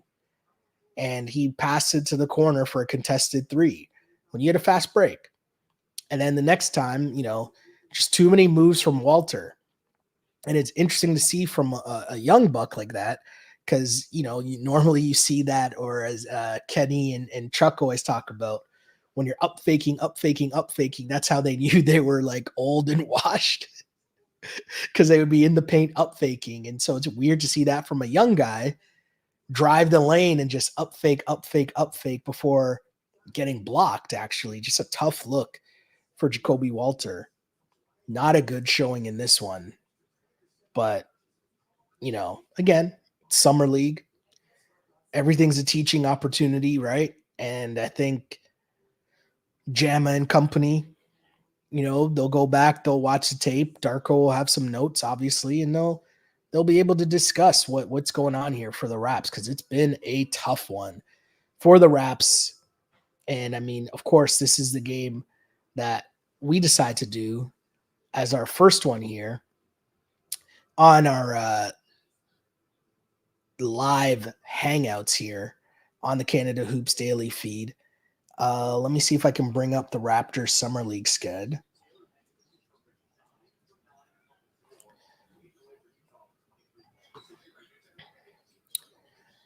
So today's what? Wednesday? So the Raptors play Friday at 9 p.m.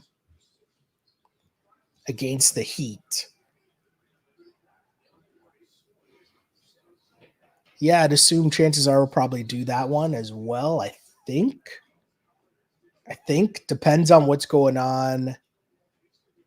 Actually, that might be tough, because I know the Team Canada plays. And then when does US men's play on Saturday? Okay, yeah. So Canada plays Friday.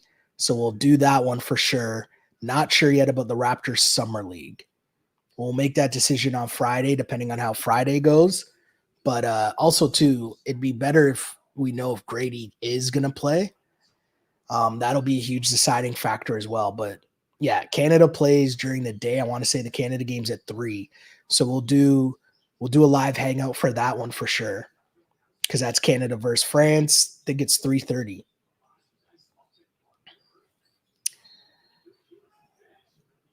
Ochai to the cup and just didn't have it there.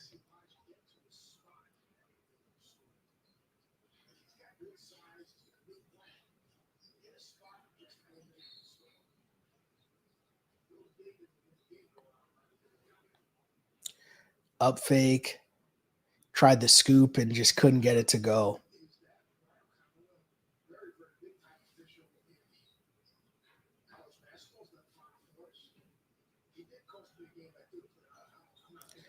It's just tough. It's a tough look for the Raps in this one. Tough look for Ochai. And especially when you're seeing guys like Filipowski on the other end just cook, and Utah have a bunch of young guys. But, you know, it's been a couple years of Utah being in this position. I mean, heck, like that's why they had Ochai, right? They had him. And, you know, they had too many young guys to where he became expendable, right?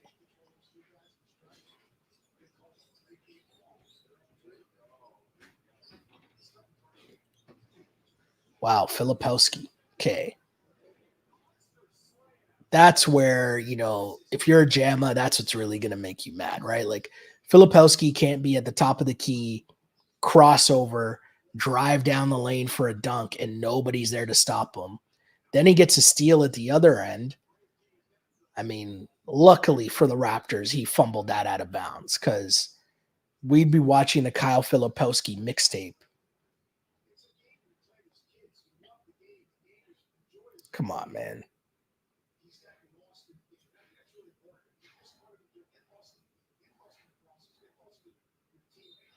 Filipowski's cooking the Raps.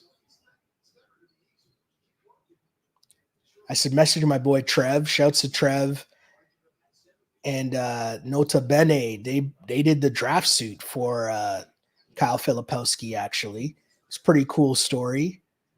Two Toronto kids doing it big. They did draft suits for Filipowski and for Zach Edey as well. Right, pretty cool story. Check that out online. Big shouts to the homie Trev. But yeah, I mean, Filipowski getting busy against the Raps. I got to message Trev after, see if he saw the game or not, or probably for him to just like repost it. uh, what is going on here? I can't even read that because I don't know if that's a real account or not.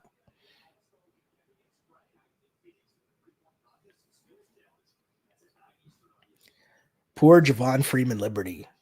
He's been the only one to get buckets for the Raps, or yeah, for the Raps in this game. Oh, I want to watch all that. WNBA All-Star game. I'm in on that. As I said, I'm a basketball sicko, and I will not apologize for that. I'm sorry. I just like basketball.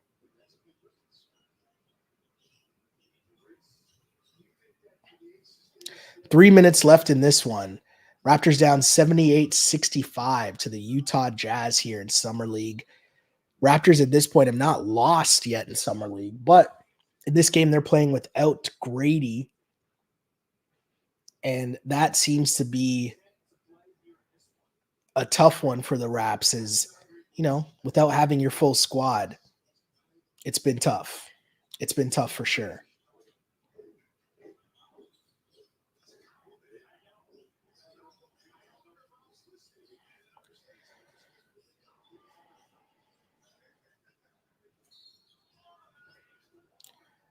Well, that's one way to, you know, turn your game around. If you're Ochai, get on the glass, mix it up a little, grabs a rebound, able to get the and one.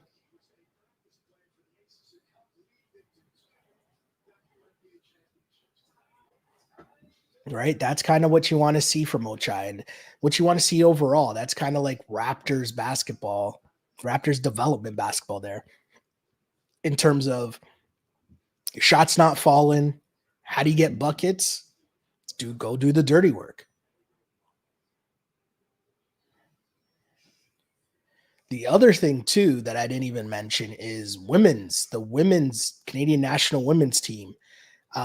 Depending on scheduling and timing, that's definitely something we'll do some live hangouts for as well. For the women's team in the Olympics, for sure, we will do those because that'll be a lot of fun. That's going to be a big tournament. Like the basketball is incredible come Olympic time, so I'll be all over that as well. And I mean, it's 2024. We're in this era where the men and women could medal at the Olympics. Not sure if people understand how incredible that is, right? Like that's going to be so much fun to watch. What else we got here in the chat? Jacoby doesn't look like a projected top 15 pick. He's projected to be in that range. Yeah, that's why, it's tough. It comes down to what your draft board says, right? It's in a draft where there isn't so much consensus. Scouting becomes so much more important, right? It becomes about where guys are on your draft board. And if a guy starts falling, who knows why he's falling? You almost got to trust your draft board, right? And I know the Raptors were super happy to get Walter where they got him, Jacoby where they got him, And I think that it was a good pick for them, interesting. I mean, the toughest part, because you're the Raptors and you're picking 19th in the draft and there's so much focus on it because of the off season or because of the season that you had in terms of struggling, but then also trading away Siakam and OG and now getting those picks, it's like, it's tough. There's going to be pressure because everyone's going to, when you accumulate what you got for the Pascal Siakam trade, you're adding this into Bruce Brown, so I don't want to say you need to hit on the 19th overall pick because 19th overall pick is tough in any year, but you'd really, really like to hit on your number 19 pick that you acquired in the trade of one of your franchise pillars, Pascal Siakam, right? And to be honest, I'll agree with the comments here. I mean, he doesn't look good so far, and hey, it's game 3 of Summer League. So we're not going to overreact too much, but you'd like to see some flashes, especially because I think skill set's so important, right? So when you pick someone who's supposed to be a scorer and, you're not really seeing that, that's tough, right? And of course, the hope is maybe it could be, you want to turn some of these guys who can get buckets in college into maybe being 3 and D, but that becomes tough, right? But the NBA is a tough adjustment. Summer League is a tough adjustment. Sometimes you need a little more seasoning, a little more cooking behind the scenes with the coaching staff, with the rest of the squad to figure out what your strengths and weaknesses are and how you fit. But Jacoby Walter, yeah, didn't really do the job in this one at all if you're the Toronto Raptors. I mean, the stat line is just brutal. 5 points, 1 of 9 from the floor. It's just not a good look for Jacoby Walter at all. And between he and Ochai, oof, it's tough. But that's Summer League, right? Summer League, basically, I know people make the joke. Summer League is essentially, if the guy does great, it's see, I told you so. And if the guy doesn't do great, it's like, oh, well, it's Summer League. That's just how it goes. One thing I will say, challenges in Summer League. What are we doing?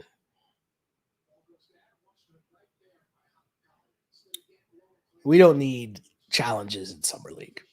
Nobody asked for that. Nobody wants that. Nobody wants that. Right?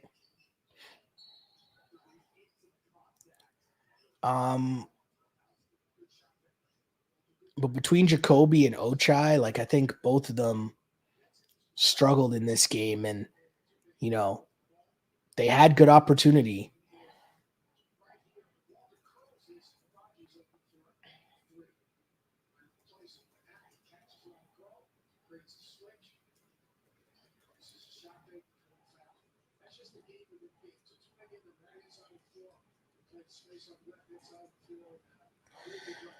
Ochai Abaji.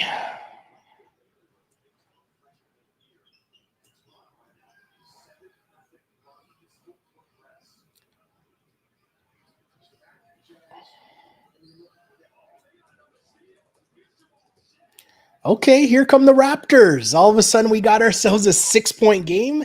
How did that happen? Defense.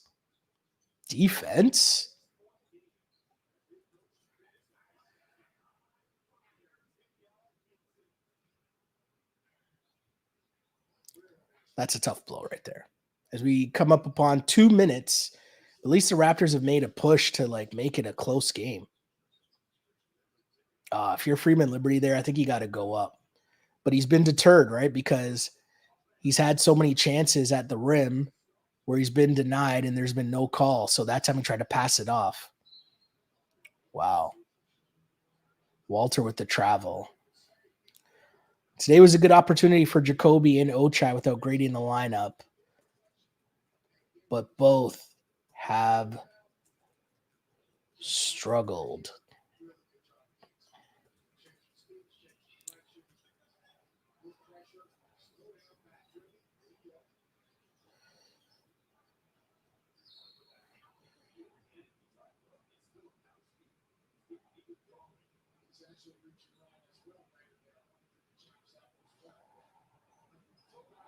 Let me reword that.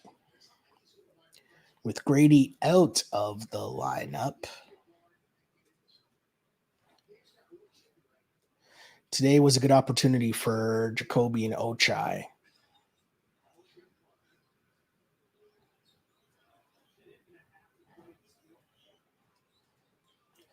But both have struggled offensively. Meanwhile, Filipowski cooking.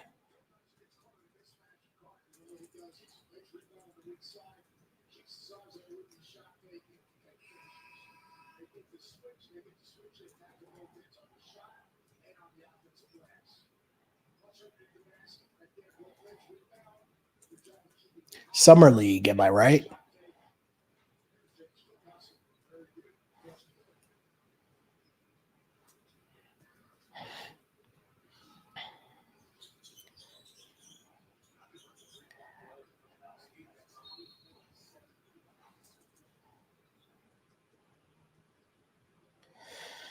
Filipowski.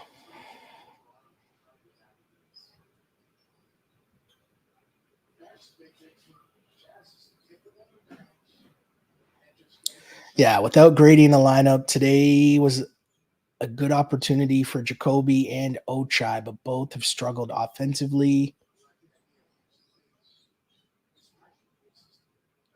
Meanwhile, Filipowski cooking.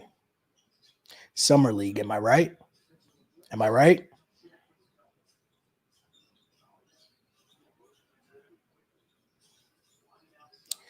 $10-point game with a minute left. Cody Williams, again, somehow, some way makes it to the cup, whether it's his right hand or left hand. He's not the best athlete, right? Like athletically, he's not getting up there, but he's just so smooth and kind of herky jerky getting to the bucket, you know?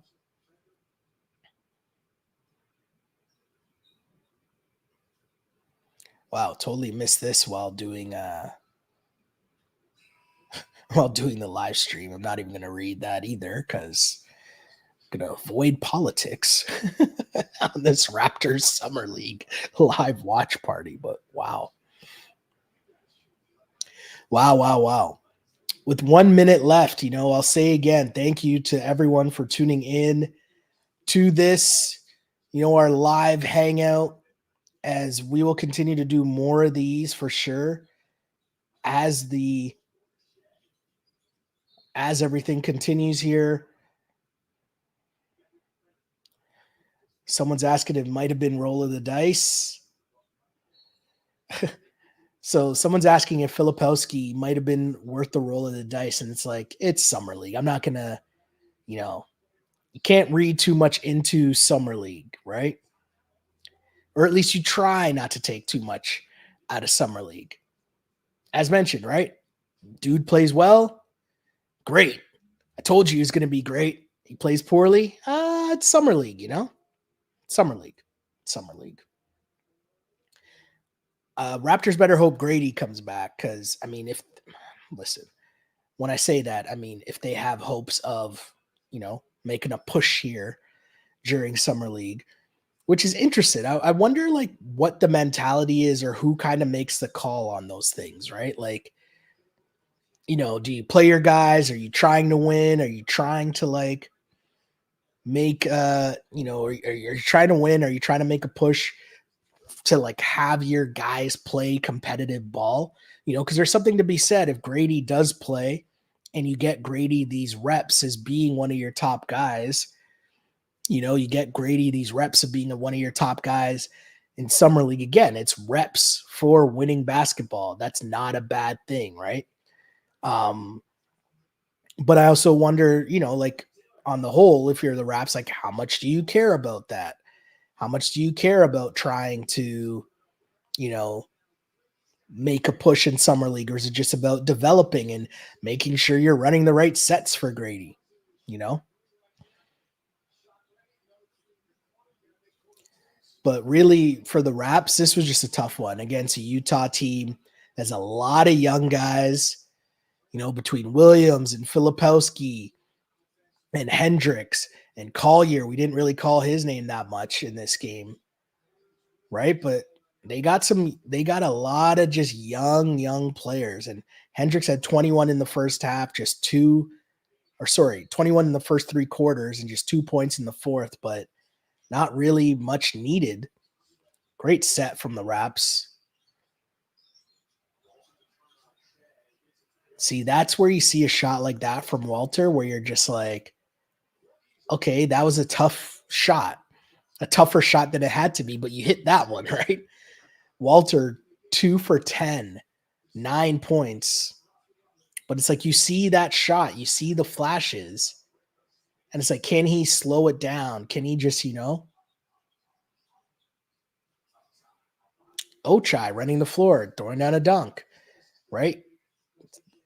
End of the game, the two guys we're talking about getting some points up on the board. But it looks like this will be it. The Utah Jazz will dribble it out as are they going to take the violation here, or is he going to shoot it? Oh, he's shooting it.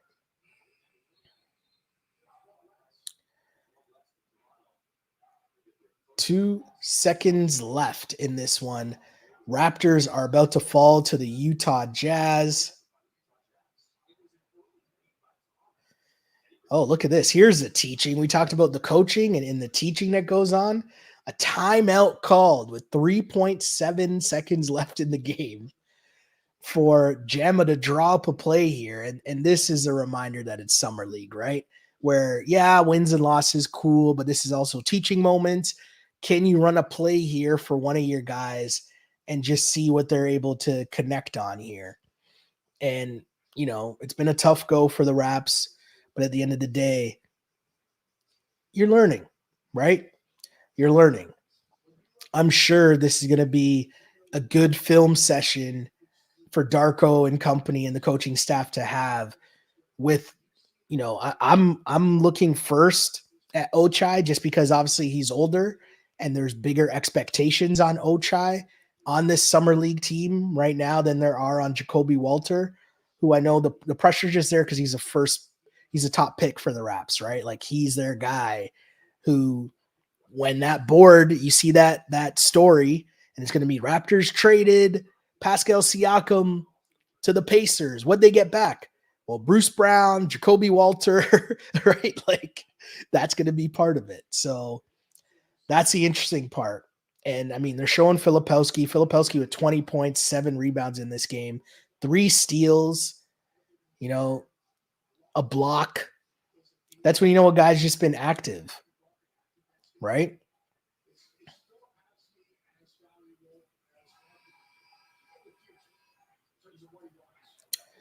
Oh, so the Raptors kind of needed this game.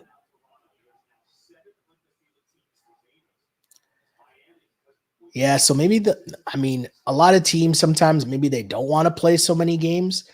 And I don't know, I guess the Raps kind of punted this game. We're not playing Grady. It's going to be tough for you to win. Wow. Shed misses at the buzzer, which is kind of fitting for how the Raptors offense looked for the majority of that game.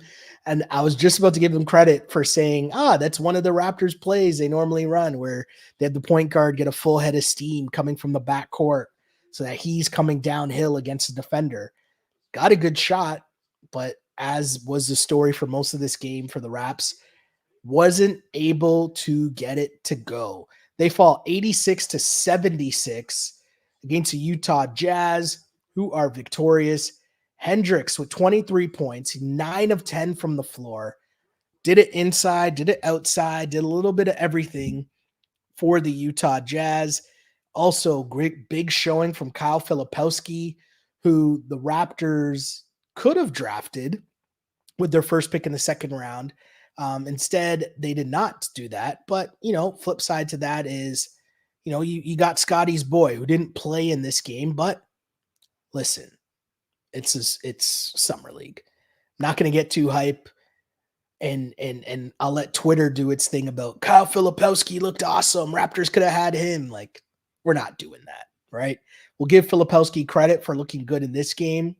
20 points on 9 of 16 shooting, 7 rebounds, 2 assists. Cody Williams looked pretty good. He was their top pick, 10th overall for the Utah Jazz. 15 points for him on 4 of 7 shooting. I just like his game, man. Offensive game, so smooth. On the flip side for the Raptors, it was not very good. Javon Freeman-Liberty leading the way with 24 points, 7 of 14 from the floor. Got to the free throw line a bunch, but this was an ugly one offensively for the Toronto Raptors as they shot 37% in this game, just 23% from 3. Offense stalled way too much for them to really have a shot in this one. But hey, it's Summer League. Raptors, I think, conclude their Summer League schedule. I think I had that right on Friday against the Miami Heat. So 9 p.m. game against the Miami Heat for the Toronto Raptors. And, maybe Grady will play in that one. If Grady plays, we'll do a little Summer League action. And if not, we might not, but we'll see. Depends on how the injury goes, depends on what's going on. But a reminder to make sure that you are subscribed to the Sheldon Alexander YouTube page. We will be doing more of these Canada Hoops Daily live hangouts. Most often than not, they will be for Canada basketball leading up to the Olympics and during the Olympics. We will try to do these for the Olympics. A lot of Canada basketball action, men's. Maybe we'll fit the women in as well, depending on the timing of the games, because I really want to do the U.S. as well. So we'll figure that out as the games draw near. And obviously, we know we're dealing with a lot of weird timing as the games are in France. But either way, hope you enjoyed this. Let me know what you think. If you're seeing this online, thank you for rocking with us. Bless us with a like, bless us with a subscribe. Thank you for tuning in to the Canada Hoops Daily live hangout. Raptors Summer League, Raptors Fall. But again, team does well. See, I told you, future's bright. Team struggles. It's okay. It's just Summer League, right? It's just Summer League. Nothing to worry about. No problems at all. Thank y'all for tuning into this Canada Hoops Daily. Make sure you follow along on Instagram, Canada Hoops Daily, on Twitter at Can Hoops Daily, or you could find me, Sheldon Alexander on Instagram, Shell Alexander on the app formerly known as Twitter. That's how you can keep up with what's going on here on the feed. We'll do more watch-alongs. I'll let people know that it's happening more as we do it, but we just kind of did a test run, 2 in 1 day. See what's going on here. And I know the setup looks different. If I had more time or if people actually cared, I'll tell the story. But there's a lot of flooding going on in Toronto yesterday. So we adjust on the fly. We make things happen, right? That's kind of what we do here. As always, my name is Sheldon Alexander, and I always say I used to pray for times like this to rhyme like this. This is Canada Hoops Daily Podcast. As always, unpolished and unapologetic. I say it all the time because it always rings true. Till next time, see ya.